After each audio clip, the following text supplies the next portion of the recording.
So around a year ago, I made a video speaking on the wonderful classics of the Home Alone movies, and the other two little shits. And since the new one's out, I decided, hey, why not look into this cash grab, movie, and see if this bloated Harry Potter looking motherfucker could avenge the destruction of the last two. Yes, last two. But anyway lads, let's get right into this mess. The movie begins with a bunch of people circulating a yard to potentially buy it. Then we get shown the man himself, Keenan from the Keenan and Kel show, who is a real estate agent. Then we get shown the main characters Jeff and Pam, who by the way are the most annoying niggas in this movie. If I was to summarize how they are throughout this movie, it would just be this video.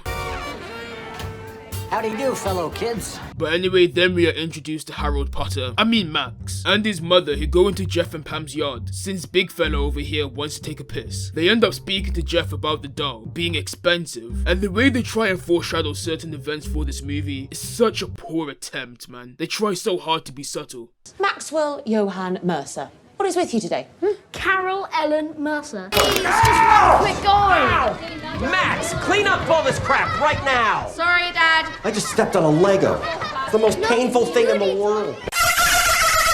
So Max is pissed at the fact that his relatives have stayed in his yard, which is one big ass mansion, which I don't understand why 2 adults and 2 children need. And to be fair, him being pissed that there is a fair reasoning. But his reasoning later on for why he says the whole typical, I wish my family wasn't here, just came off as a little shit. But he goes into the garage to a car that's for some reason unlocked to go and watch cartoons. While that's going on, Mr. My name is Jeff. Goes onto eBay to see how much the doll is, which he does since he doesn't really want to sell the house. He finds out it goes up to $200,000. So he goes to try and finds it, doesn't find it, and assumes that young G Max over here robbed it. So on the next day, while the family are getting ready to leave, goes to their yard as he remembers their name through the subtle foreshadow prop Max and his mum did. He doesn't get what he wanted, and these niggas leave, but they forget Max. Ooh.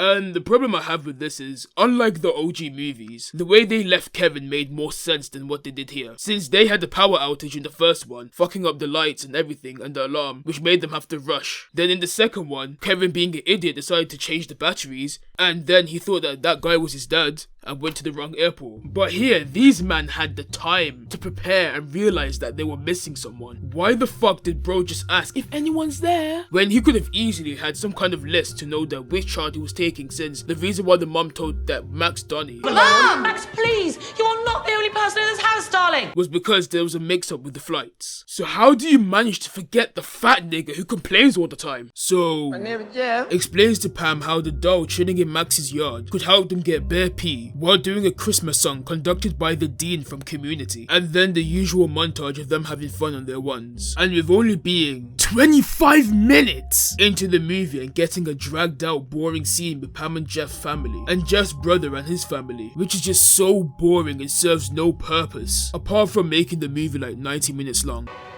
To get your ugly, yellow, no good Ugh, keister. this is garbage.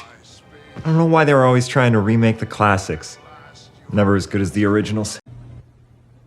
Such a lameness. Pam, I watched an episode of Locked Up earlier today on demand, and I can't go to jail, honey. I wouldn't last 30 seconds in Gen Pop. Gen Pop. General population. Please, I'm begging you, please, for the love of God, please, piss off with the slang! Nobody here is getting got. The only thing getting got is that doll. Okay, that's some cool dialogue or whatever, but why is her line delivery so ass? And why does she show so much teeth? Man's moving like a kid who just got their braces off. So basically, they try to break into Max's home, obviously without knowing he is there, to try and find the doll which Jeff assumes is in the coat that he saw, since he looked through the window at Max's house and he knew that Max was wearing it when they went to their crib. They get caught in 4K after setting off the alarm, as well as saying their plans loud. So Max calls the feds on them, and we get a guest appearance from the potential abuser, Buzz. And they basically just use their white privilege and charm to get out of the situation. And we get shown the usual I miss my family 35 minutes into the movie, and there's an hour left. So of course, they drag, and drag. We only moved there 2 months ago. I don't think we even know their names. Everybody we know is back in London. Mum, where are you going? I'm going to go to the airport, darling, because I can't just sit here while my son is... just where's my passport? Oh, this is so sad. But hey, is that the sister from Hank Zipser? And also, why is that Toblerone so big? Anyway, Pam and Jeff go to church, and while they're there, Max is also there. And a little bit after, they are praying for their sins, and Max and Jeff and Pam's son are arguing about being privileged kids crying about their parents and having to live in a mansion by themselves. Jeff and Pam see Max and decide to follow him.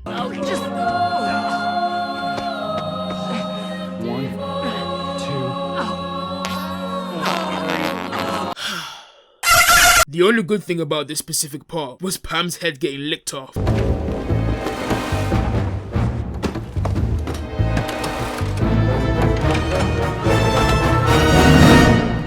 Niggers? The same as the OG movie, they say their plan out loud so Max can hear it, obviously knowing that he's in the house, which begins the booby trap plot. But after a couple of dragging again, we finally get that plot, and then we get the process of the montage, and then the actual mayhem.